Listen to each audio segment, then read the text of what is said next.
importante, tão comemorada por todos, até porque foi sobre um adversário que trouxe muita dificuldade para o Flamengo no ano passado. Boa noite. Repetiu a final da Copa do Brasil, né? Tem toda uma história, tem toda uma tradição. Nós perdemos para o São Paulo lá, o último jogo do campeonato. Ele tem, pela grandeza das duas equipes, uma rivalidade e desempenho da equipe bem. O sentimento é de que não transformado no terceiro gol, muito também pela boa atuação do goleiro adversário. E aí o futebol ele é um joguinho de xadrez. Quando dá cãibra no Alan, ele não consegue fazer a recomposição, pede para sair, mas a regra do jogo não permite essa paralisação. E justamente é no setor do Alisson que faz o lançamento, e aí fica um jogo daqueles diferentes jogos dentro do mesmo jogo. Aí fica assim, 2-1, aí fica difícil. A lamentar só esse desempenho, que o resultado podia ter sido mais elástico em relação ao que jogou. Tite, aqui, Letícia do GE. Queria que você falasse um pouquinho do Gerson. Ele já jogou essas 2 últimas partidas, teve um problema muito grave, voltou bem e, em cima disso, ele era um dos pilares da sua equipe antes do problema que ele teve e agora precisa se encaixar, que a equipe está bem encaixada. Queria saber como você pensa o Gerson daqui para frente. Entendo todos vocês, me ajuda, vocês têm o intitular titular. Nós não conseguimos conceber assim. São todos atletas de alto nível. O Gerson, felizmente, ele está com saúde. Felizmente, ele está retornando na sua melhor condição. Não tinha condições para jogar um jogo inteiro. Físicas, estou falando pelo Fábio. Mas aos poucos, para adquirir, porque dentro do jogo tu vai ter a necessidade, assim como outros, todos. Assim como não teve a condição de jogar o Arrascaeta hoje. Complementa, Matheus. Tá bom, foi bem. Tite, boa noite. Aqui, ó. Aqui. Rodrigo Cerqueira, TV Globo. Domingo é um dos jogos mais esperados, pelo menos aí por parte da torcida, por conta de tudo que os clubes conquistaram nos últimos anos, os clubes que vêm disputando tudo nos últimos anos. Queria que você fizesse uma avaliação desse Palmeiras que vocês vão enfrentar, né, que vem com o Flamengo ali sempre disputando os principais títulos, e o que você espera desse jogo de domingo, sendo em São Paulo. Obrigado. O Palmeiras é uma equipe muito forte, vem com uma consistência de equipe, de elenco nas últimas temporadas. Não é à toa que é o bicampeão brasileiro, né? Então a gente tem todo o respeito, a gente faz a análise do adversário, a gente tem uma ideia do que pode enfrentar, a gente vai mais aprofundar na sequência dos dias. E é um grande clássico do futebol brasileiro que vale os mesmos 3 pontos que valeram hoje. Então, toda rodada que a gente jogar, a gente tem que buscar os 3 pontos, tem que dar valor para a partida que a gente vai jogar e estar bem preparado para ele ser o Palmeiras, ser o São Paulo, o Atlético Goianiense, o Botafogo, todas as rodadas. Reitero o que ele colocou. O Campeonato Brasileiro, ele tem uma característica. A pontuação ela é igual, independentemente da grandeza de um clássico maior, ou no tal dos últimos 2 campeões, a pontuação de início e a pontuação de final define-se quem vai chegar ou quem fica alijado da disputa. Tite, boa noite aqui. Tite, hoje o Flamengo tomou um gol de cabeça. O Flamengo tomou 3 gols esse ano em partidas oficiais, consequentemente, os 3 de cabeça. Ano passado, o Flamengo foi eliminado da Libertadores, você ainda não era o técnico, mas com 3 gols de cabeça. O gol que o Flamengo tomou aqui no Maracanã, na final da Copa do Brasil, que perdeu o jogo contra o São Paulo, foi de cabeça. Queria saber de você assim, o quanto isso te preocupa, se já tem um sinal de alerta ligado por sua parte, da sua comissão técnica, nessas bolas aéreas que são lançadas na área pelo adversário, principalmente nessas subidas, né, dos pontas e dos laterais adversários, cruzando essa bola na área e o Flamengo acaba tomando o gol. Obrigado. Parte da resposta eu coloquei anteriormente na situação do Alan, em que a pressão no homem da bola ela é importante. Para que não haja essa situação. E ele estava, aí o joguinho de xadrez, ele estava com cãibra, ele não conseguiu pressionar Aí até a substituição ela foi logo em seguida, até ele estava dentro, ele disse, pô, professor, eu não consegui. Ele disse, não dava mais, deu 2 vezes a cãibra nele. Então, para essa situação específica, a gente tem que analisar o contexto todo delas. Eu não posso falar em relação, eu entendo a tua observação em relação a trabalhos anteriores, né? Do jogo anterior, nós tomamos um gol. O mérito, a gente tem que olhar por méritos. Essa faltou uma pressão no nome da bola. Essa especificamente, ela poderia ter sido melhor, deveria ter sido melhor, salvo esse problema físico que acabou determinando essa facilidade maior no cruzamento. E contra o Milionários foi com o pé. Então foram 2 de cabeça. Boa noite, Tite, Matheus. Guilherme Xavier, da Trivela. Queria voltar na questão das nuances do jogo, que você falou do Alan, do Flamengo ter sofrido gol. Eu vi um Flamengo muito mais intenso do que domingo contra o Atlético Goianiense hoje. Teve até um momento ali no início do segundo tempo que a torcida ovacionou o time que correu atrás da bola ali, a marcação-pressão funcionando, mas na reta final novamente oscilou.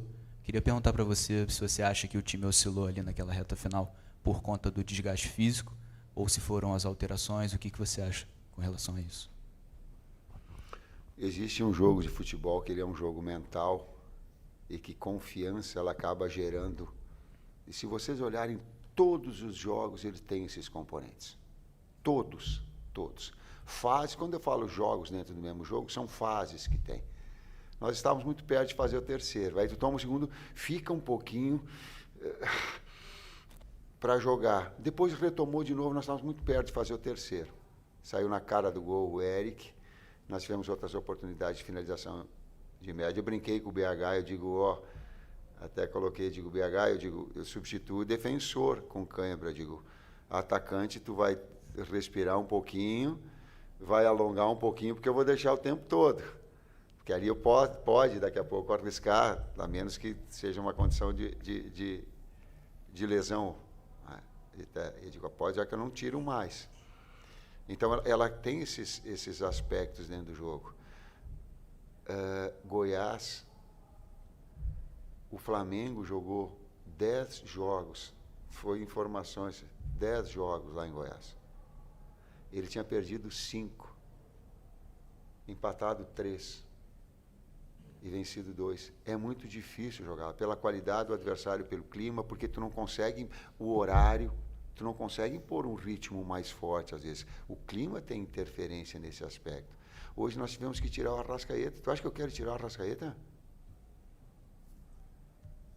Eu fico aqui tirou 10 do time, eu fico aqui exposto para tirar. Mas o que era? Não dá. Vou estourar o cara na sequência dos jogos. Agora é fácil. Mas e antes, para tirar o 10? Então, por isso que passa essa mensagem a todos os atletas. Daqui a pouco tu vai ter a necessidade, é inevitável nesse calendário. É inevitável. É inevitável a troca em todos os setores. Ou na entrada, como aconteceu, para te dar um vigor mais. Tite, boa noite. João Pedro Fragoso, Jornal Globo, parabéns pela vitória. A gente sabe que está no início do campeonato, mas hoje o Flamengo voltou à liderança do Campeonato Brasileiro depois de mais de 3 anos. A última vez tinha sido na 38ª rodada do Brasileiro de 2020, que foi campeão, e depois passaram 115 rodadas até o Flamengo conseguir chegar na liderança do Brasileiro de novo. Eu queria te perguntar o que isso significa para você e para a sua comissão. Permanecer no G4 até as últimas 10 rodadas. E nas últimas 10 rodadas vai definir o campeão.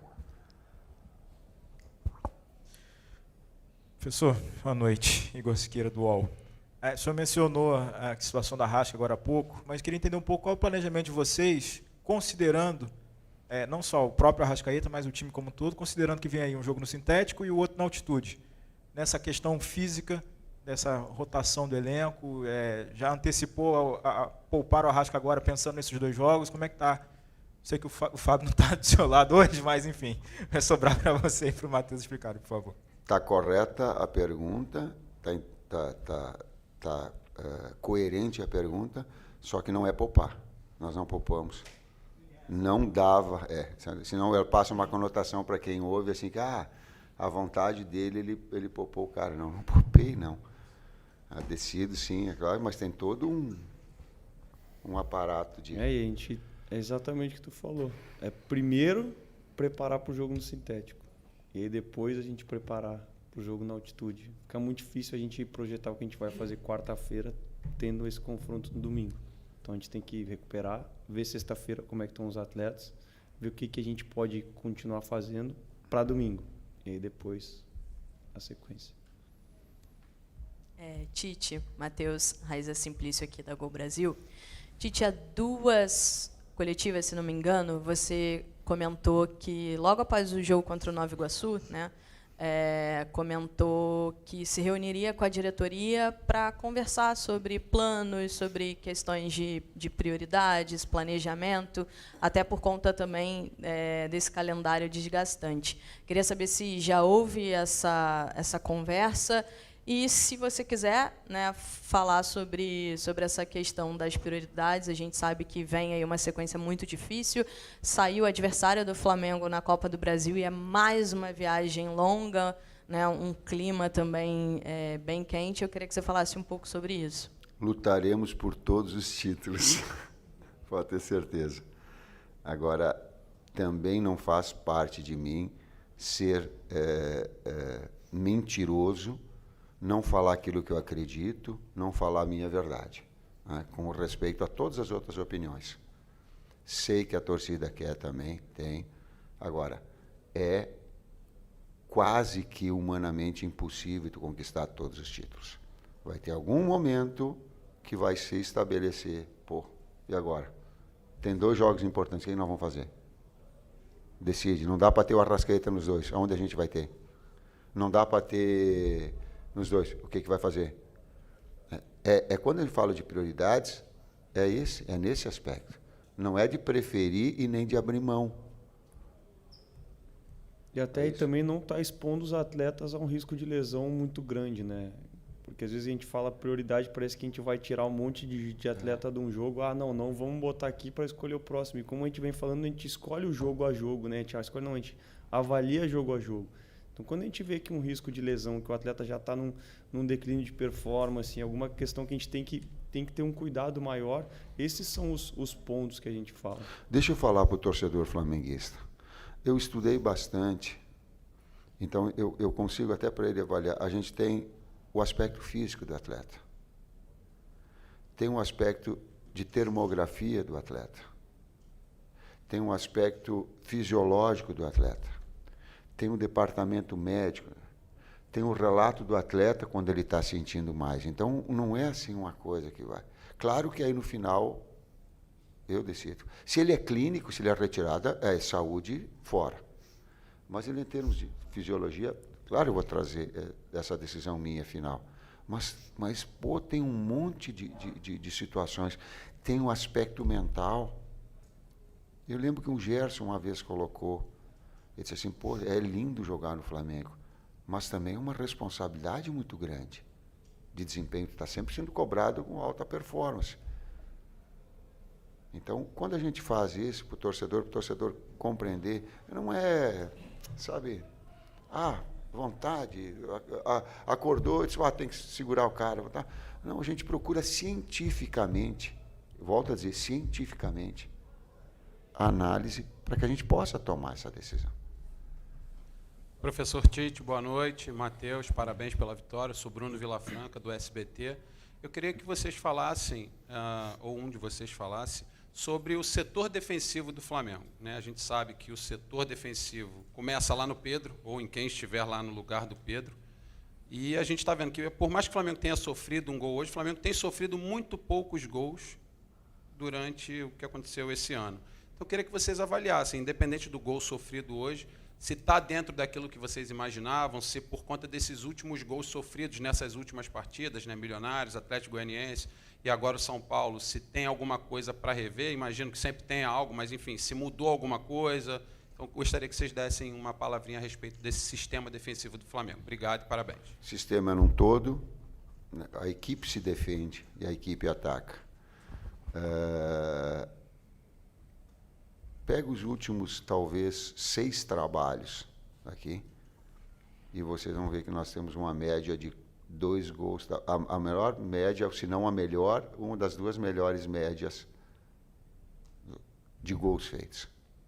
E se tu pegar os gols sofridos, tu vai pegar e ver com certeza que é a menor média. O que isso gera? Isso gera equilíbrio. Uma equipe que ela está na fase defensiva consistência e ela é agressiva. Aliás, nós somos muito verticais, a gente não trabalha a bola um pouquinho para o lado, mas a primeira opção é vertical. Aí não deu, tu trabalha. Então, esse ponto de equilíbrio ele é fundamental. Hoje, eu fiquei chateado do gol ter tomado, porque eu não me lembro, a não ser uma bola que abafou do Rossi, que ela pipocou, que ele saiu importante, ele está concentrado. Ele fez, demais eu não consigo lembrar uma defesa que ele fez. Então, o resultado poderia ter sido mais elástico em relação a isso. O Rafael fez duas grandes defesas, 2, 3. E é legal também falar que o sistema defensivo também vai variar da característica do jogo. Hoje o adversário tentou propor, o nosso sistema defensivo que tomou uma ou duas finalizações, acho que roubou 5, 6, 7, talvez mais bolas só no segundo tempo no campo adversário, gerando situação de gol. Então isso é uma coisa que traz para nós também. E quando a gente vê que o atleta se entrega, dedica, sustentação, nossos zagueiros antecipando muito a bola que ia entrar no eixo central. E aí quando a gente vê que a gente retoma a bola e a torcida também fica feliz com o comportamento, sim. Esse é o comportamento da nossa equipe. Sim. Muitas vezes a característica do jogo vai tirar um pouco desse nosso comportamento, porque muita gente vai falar, pô, os caras estão roubando bola na frente, não vamos ficar tentando trabalhar atrás. Então é a gente conseguir se moldar e se adaptar com a característica do jogo também. E sempre analisar os gols que a gente te leva e tentar corrigir. Os atletas sentiram o carinho do torcedor quando fez. Eles sentiram. Pode ter certeza. O torcedor, a gente fala, eu sei que vocês falam assim, eu estou falando para a torcida do Flamengo. Eles sentem o carinho quando tem esse comportamento. Vamos para as últimas duas aqui. Boa noite, professor Tite. Boa noite, Matheus. Sou Bruno Castanha. Você falou muito bem, né, cara, do controle que o Flamengo tinha sobre o jogo, poderia ter até ampliado, acabou de falar que pouco sofreu. E aí eu queria falar um pouquinho sobre as substituições, né, que você fez. Hoje, primeiro, você chamou o Carlinhos e aí depois desistiu. Queria que você falasse por que, né, que você trocou. E também fez 4 substituições, acabou, né, um ficando ali, numa sequência de jogos desse, também apareceu no final. Gostaria de saber também as substituições, a ideia que você teve. Obrigado. Fábio Maceredi, antes de começar o jogo, ele dá um relato daqueles atletas que possivelmente possam ser substituídos em termos físicos. Um deles era o Pedro. Quando eu chamo o 2, o Pedro olha para mim e diz, como é que está, Pedro? Ele diz, eu estou bem. O relato do atleta continua. O Nico era um outro que já estava com essa substituição marcada. Adutor. Ayrton Lucas, eu pedi para ele do lado, Ayrton, eu vou precisar de ti até o final do jogo. Eu digo, sustenta um pouquinho por trás, deixa a BH, deixa o homem da frente, porque eu vou precisar do final do jogo. E o Alan e o BH foi cãibra, né, cara? Os dois tiveram cãibra e pediram para trocar.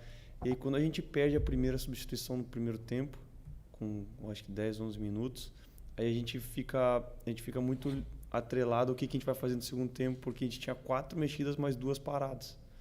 Então a gente estava num dilema de mexer na equipe que estava bem, que estava produzindo bem. E não pelo desgaste, porque se eles não pedissem, acredito que a gente aguardaria um pouquinho mais para ter essa última mexida, para ver o que a gente poderia ajudar a equipe, que é o que a gente leva. Então foram algumas mudanças um pouco circunstanciais também. Última.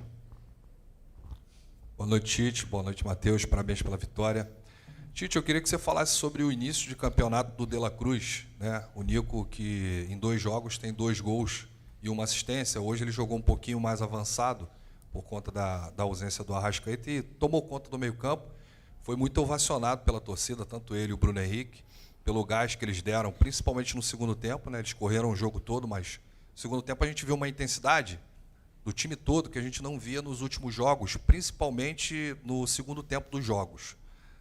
E se você me permite, já falando do próximo adversário, Palmeiras, que perdeu hoje para o Inter em casa por 1-0, viralizou uma fala do Abel Ferreira, que o repórter perguntou para ele o que o Flamengo tem que o Palmeiras não tem. Ele foi curto e grosso e disse, dinheiro para contratar jogadores feitos. Se vocês concordam com essa fala dele. Eu entendo, eu pego essa segunda parte, eu entendo a tua observação em relação ao Abel, mas eu tenho que ver o contexto dela toda, senão fica. E eu tenho muito respeito pelo Abel, muito, muito. Então, primeiro, para fazer uma análise, eu tenho um contexto todo. Mas eu posso falar, Bruno, aquilo que nós conversamos, né? Isso eu posso falar, que os orçamentos do Flamengo existem 5 iguais, né? 6 iguais de investimento. 6. E da primeira parte, é a mesma coisa que eu respondi antes. Depende muito de como o adversário vai jogar. O primeiro tempo, o São Paulo, ele apostou muito mais em bola longa no Caleri.